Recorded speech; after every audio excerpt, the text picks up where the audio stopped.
Sisters, how y'all feel? Brothers, y'all all right? This is Brandon Maddox, the Fierce Gentleman, back again for another spoken essay. And this time, we're going to talk about honoring the lights. So let's honor the lights. This timeline that we found ourselves in is very difficult for a lot of people. Humans have suffered in every era with poverty, war, disease, and oppression. However, the norms and institutions we once took comfort in and steadied ourselves through, all of it seems to be breaking down, leaving our society in a state of disorientation and despair. The hard pill to accept, mourn, and digest is the fact that what we knew, the pillows, or pillars, we've rested our heads on at night, are not coming back. The Obamas nor the Clinton years are returning.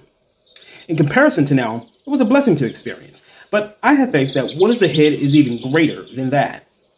But to get there, our society is going to have to go through this dark night of the soul, which will force us to make enduring and consequential decisions our ancestors were never forced to make. Evolve or die. Love or lose everything.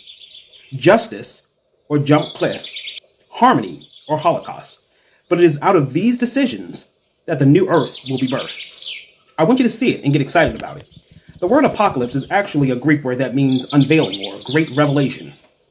But what is being revealed in Revelation has puzzled our ancestors for millennia until we have entered its timeline. There's a lot of allegory, a lot of metaphors. It's not an easy read. It's very difficult to get through. But now we can see all the players, and now the vision has come into full sight. It is the age of Aquarius. It is the great truth that power comes from within and not from without. All the external powers we can think of in our society derives its powers from us, and continue farming that power, exploiting the majority, defeat an insatiable minority. There has been an orchestrated effort over eons to alienate us from our immense personal powers. It is just like a parasite, but we've been slowly waking up over a century and challenging and rolling back colonial empires to the point that they are now in a state of desperation. They can no longer afford to operate in secrecy. The mask has slipped, and oh, are they far more terrifying and grotesque than we thought. The devil is real and on earth with us. It's like a loose string has been pulled, and now the whole curtain is unraveling, and the people are gasping at what there is to see. But it's been there all along. If we have known, we would never have gone along with it for so long. But because they operated in secrecy and provided us comfortable cages, they have been allowed to ferment and metastasize into a horrible beast. Imagine leaving a container of milk with raw chicken in it, marinating for 3 months, and then opening the refrigerator. Whatever is grown in there might come out and get you. We now have a dragon to slay, and it's worldwide. A lot of the esoteric knowledge bases around the world were shut up and protected from those who wanted to take advantage of and misuse those powers. Now, those arts have slowly begun being made available to the public over the course of the last century, but still relegated to mysticism on the margins of our culture and society. Now, everyone has heard of the law of attraction and accept it as common sense, or at least on the precipice of critical mass. There's more than a handful of yoga studios in every city. More people than not have consciously meditated now than in your parents' or grandparents' heyday. More people than ever are seeking therapy and mental health care and breaking generational curses. All of this is creating out of us an evolved species. We're now operating with new software. It is literally changing the wiring of our brains and epigenetics. Are we now fit for the task of slaying the beast and restoring power and harmony back to the people? We're about to see. The groundwork has been building over the course of our lives, and I believe the warrior souls chose this very timeline specifically to have this showdown, and they know who they are. We're ready to pull some wigs. We hate liars, bullies, abusers, manipulators, and injustice with a passion, and we cannot be intimidated.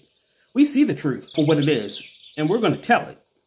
And this is because we know our powers. Like Jesus told us, we know we can shake and throw down mountains, and we're backed by legions of angels. What you can see is just the tip of the iceberg. The first coming was one man introducing the knowledge to the common people and then challenging the abusive powers of the church or synagogue at that time and the political reaches of empire, Rome, which had taken over his nation just 2 generations before his birth. He knew he would be targeted and killed for this. But you might can kill the revolutionary, but you can't kill the revolution. That revolution has an unbroken thread from then to now, through every sort of effort to pirate personal power, even by the organized church itself. Think of the Reformations. We are the second coming, arriving by cloud as Christ consciousness. A new earth, a new Jerusalem. Jerusalem means society of God. The first coming was just a seed. Now we're a whole tree, a grove. Go read Revelations now. What you see is a calculated algorithm of what's to come if we don't evolve.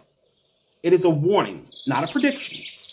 It is a possible outcome meant to scare us ahead of time so that we'll make the right decision to avoid it and leap into our next evolutionary stage.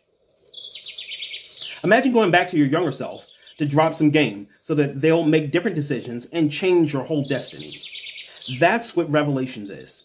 If we continue to go along with the program and don't repossess our personal powers and don't revolt, we're getting chipped. That's the mark of the beast. Bill Gates is promoting it now. Revelations is what's to come if we submit. It doesn't have to go down like that. How many alarm bells do we need to ring? Are you picking up what I'm putting down? Those of us who have been telling are the sirens and the horns that is talked about in Revelations. Y'all listening? Because this is about to get real. This is it. The apocalypse is not a one-day event. The apocalypse is the revelation. And that has already happened with the release of the Epstein files, showing that there's a cabal of Satanist powers controlling our society. And what are we going to do next? As we move through this dark night of the soul into the joy that comes in the morning, I want to honor the bright stars providing the guiding lights for us. The spirits who make this timeline still worth living through. It ain't so bad as long as we got India Arie in the world. She's with us in this. We still got Jill Scott. We still got Alicia Keys. We still got Michelle Obama. We still got Barack Obama. We still got Kamala Harris. We still got Janet Jackson. We still got Jasmine Crockett. We still got Mavis Staples, and she said she'd take us there.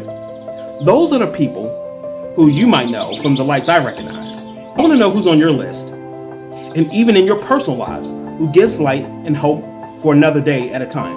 Honor them now so they'll know how much they matter and be encouraged to turn up their light.